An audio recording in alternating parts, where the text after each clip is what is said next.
फसह के दौरान मनाया जाने वाला एक 7 दिवसीय यहूदी पर्व है जो मिस्र से इजरायलियों के गुलामी की अवस्था से निकलने का एक प्रतीक है। मित्रों, वास्तव में लैब व्यवस्था 23 और उसके 5 में यदि हम लोग देखते हैं तो पहले महीने के 14वें दिन को गोधूली के समय यहोवा का फसह हुआ करें। तो सबसे पहले यहूदियों के महीने को जानें। यहूदियों का पहला महीना निसान है, जो आमतौर पर मार्च और अप्रैल इंग्लिश कैलेंडर के महीनों में आता है, परंतु वर्ष की गणना तिश्रई महीने से की जाती है या शरद ऋतु का समय होता है। तो यदि हम यहूदियों का जो पहला महीना है उसे हम देखें तो पहला जो महीना है वो निसान कहलाता है, जो कि मार्च और अप्रैल के महीने में आता है। दूसरा महीना है इयार, तीसरा महीना है सिवान, चौथा महीना है तम्मुज, पांचवा जो महीना है वो उसे कहते हैं अव, छठवां एलूल, सातवां तिश्रई, और वर्ष की गणना का प्रारंभ यहीं से होता है। आठवां हेशवान, नौवां क्रिसलेव और 10वां तेवेत, 11वां शेवत और 12वां अदार। और ये जो 12वां महीना जो होता है वो लीप ईयर होता है, क्योंकि यह जनवरी फरवरी का समय होता है। तो यहूदी और गैर यहूदी इस पर्व को मनाते हैं स्मरण के तौर पे, पर यहूदियों का पर्व यदि 2025 में देखें तो यह 13 अप्रैल को शुरू होता है और 19 अप्रैल को समाप्त होता है। अब यदि गैर यहूदी इस त्यौहार को मनाते हैं तो इन्हें भी 13 अप्रैल से 19 अप्रैल तक मनाना चाहिए, जो सप्ताह के प्रथम दिन से आरंभ होकर सप्ताह के 7वें दिन विश्राम दिन पर समाप्त होना चाहिए। पर ये विश्राम दिन का स्मरण ना करके सीधे रविवार अर्थात सप्ताह के पहले दिन तक ले जाते हैं, क्योंकि इन्हें मालूम नहीं कि ये रविवार अंधकार की ताकत शैतान के द्वारा व्यवस्था और समय के अनुसार बदला हुआ दिन और बदली हुई व्यवस्था का परिणाम है, जिसे कॉन्स्टेंटाइन और पोप ने आगे बढ़ाया। यह परमेश्वर का विरोध है और यही जो है वो परमेश्वर के विरोध में खड़ा होना है। तो जो परमेश्वर से विरोध करता है वह निम्रोद रोम पोप की आत्मा से भरा हुआ है। जब 7 दिनों का यह स्मरण, जिसे अख़मीरी रोटी के पर्व के रूप में मनाया जाता है, तो यह पर्व की समाप्ति के बाद फिर कौन सा पर्व आ जाता है? यह पूरा पर्व मिस्र से इजरायलियों को परमेश्वर ने निकाला और उसके स्मरण में यह पर्व मनाया जाता है, जो कि सप्ताह के प्रथम दिन से सप्ताह के 7वें दिन अर्थात विश्राम दिन को समाप्त होता है। यह स्मरण के लिए किया जाता है क्योंकि जब परमेश्वर ने सृष्टि को बनाई तो सप्ताह का जो पहला दिन से लेकर के 6वें दिन तक बनाई और 7वें दिन विश्राम किया। यह जो पर्व है वो बंधुआई से निकलने तथा विश्राम के लिए विश्राम में पहुंचने अर्थात कनान के लिए यह पर्व स्मरण के तौर पे विश्राम दिन में समाप्त किया जाता था। दुख से निजात अर्थात शरीर के कार्यों अर्थात गुलामी की दशा के दिनों से निकलकर शारीरिक और मानसिक विश्राम की ओर ले जाता है यह पर्व, जिसमें परमेश्वर का उद्देश्य उन्हें कनान देश तक मूसा के नेतृत्व में और आग और बादल के खंभे के साथ अर्थात अनुग्रह के साथ चलना और विश्राम प्रतिज्ञा के देश में पहुंचने तक की परमेश्वर की प्रतिज्ञा में है, और यही फसह का पर्व का स्मरण है। यदि विश्राम हमें शारीरिक दासता से निकालने और मन में विश्राम तथा यीशु के विश्राम में पहुंचने के लिए परमेश्वर के दिन में ये ठहराव है, यही विश्राम हमें शारीरिक दासता से निकालता है और मन में विश्राम देता है तथा यीशु के विश्राम में हमें पहुंचाता है, जो सप्ताह का प्रथम दिन से सप्ताह का अंतिम दिन तक एक पर्व को ठहराया है, जिसे परमेश्वर ने आवश्यक तौर पर सब विश्वास करने वालों के लिए रखा है।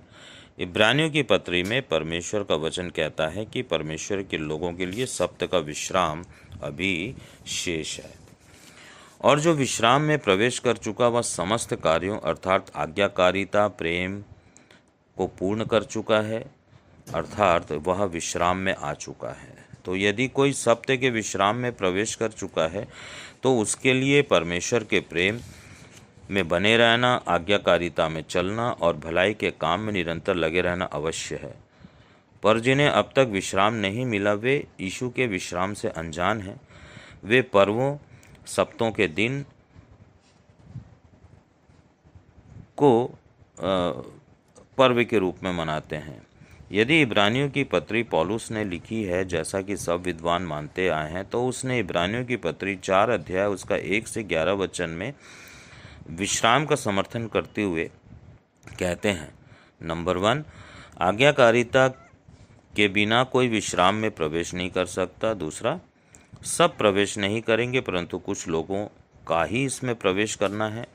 तीसरा, इसलिए परमेश्वर आज का दिन निश्चित करते हैं। और चौथा, हम भी उस विश्राम में प्रवेश करने के लिए प्रयत्नशील रहें, कहीं ऐसा ना हो कि उसी प्रकार आज्ञा ना मानने के कारण किसी व्यक्ति का पतन हो जाए।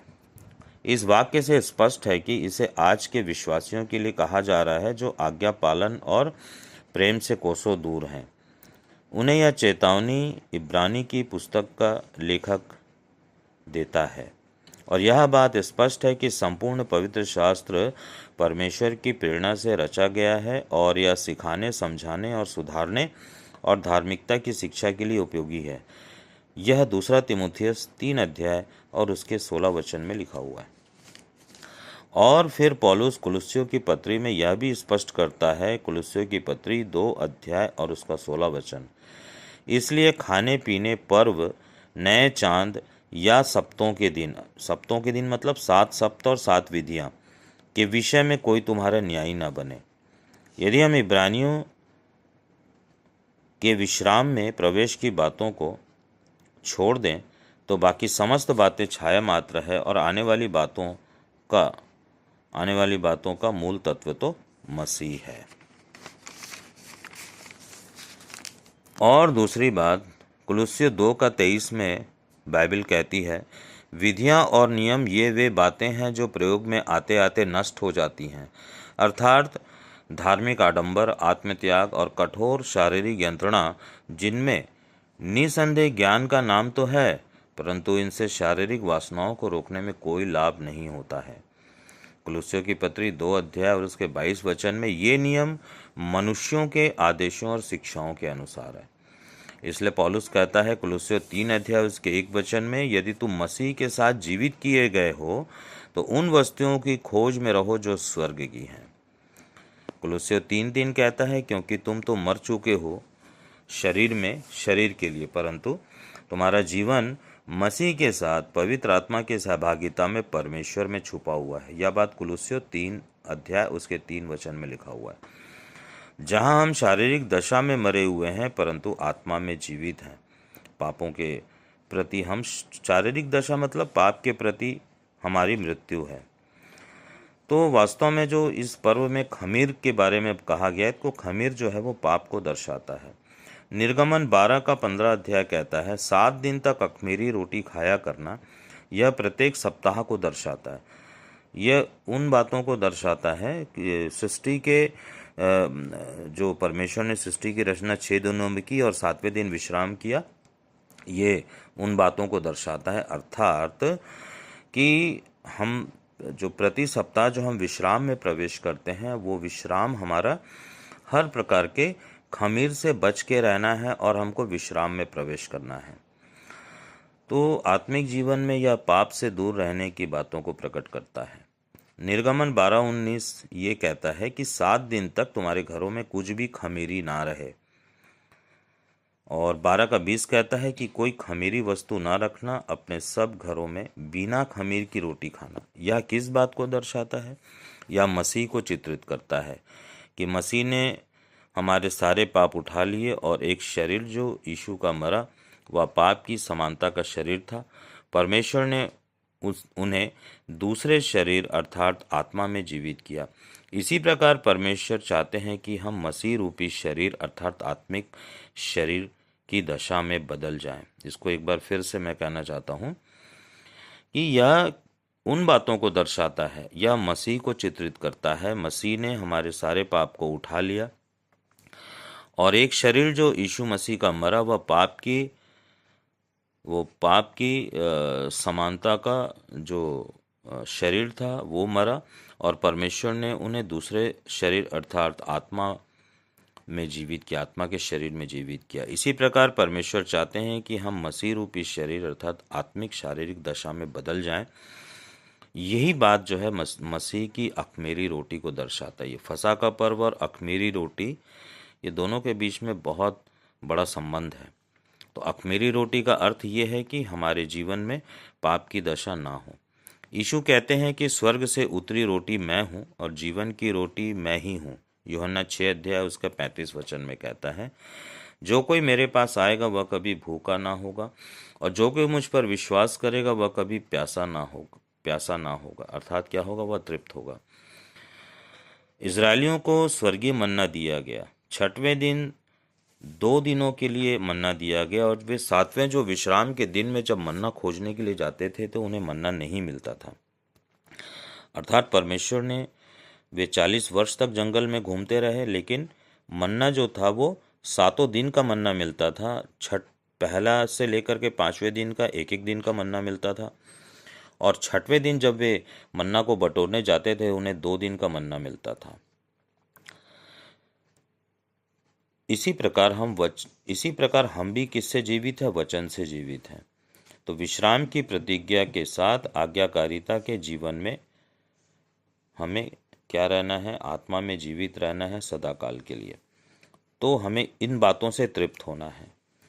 वास्तव में विश्राम की दशा में रहते हुए प्रभु भोज, जो यीशु मसीह का अंतिम भोज था, हम स्मरणार्थ करते हैं। प्रभु की देह के पहचान में जीने के लिए उसके आगमन की प्रतीक्षा में प्रतिदिन एक प्रतीक्षा है।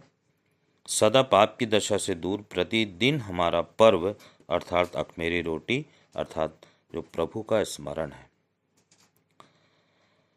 इफिसियों 2 अध्याय उसका 6 वचन कहता है कि हम मसीह के साथ स्वर्ग में बैठाए गए हैं। ये एक संकेत है, लेकिन अभी पुनरुत्थान अभी बाकी है। परंतु परमेश्वर ने जो दया का धनी है उसने हमसे प्रेम किया, उसने हमें मसीह के साथ जीवित किया, उसके अनुग्रह से उद्धार हुआ, मसीह के साथ उठाया और स्वर्गीय स्थानों में उसके साथ बैठाया। विश्वास करने वाले अभी विश्राम में हैं। पुनरुत्थान की आशा रखना अच्छा है, परंतु अभी पुनरुत्थान बाकी है।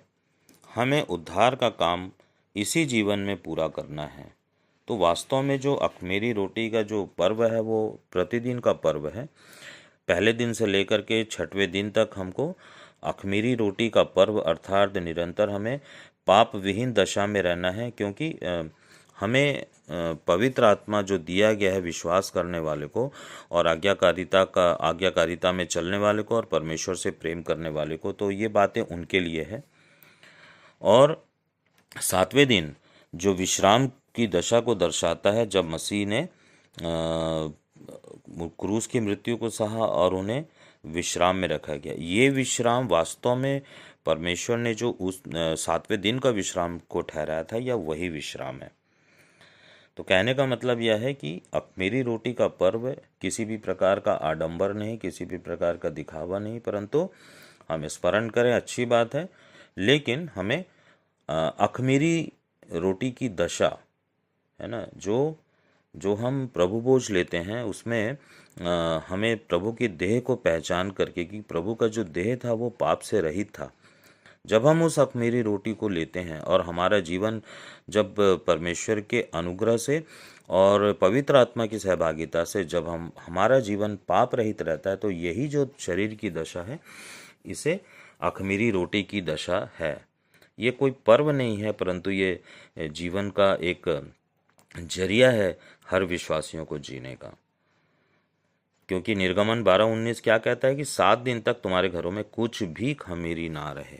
और फिर से जब पहला, दूसरा, तीसरा, चौथा, पांचवा और छठवां दिन आता है। तो इन दिनों में हम जरूर से संसार में रहते हैं, परंतु हमें हर प्रकार से पाप और पाप के सोच से भी हमको क्या करना है, दूर रहना है।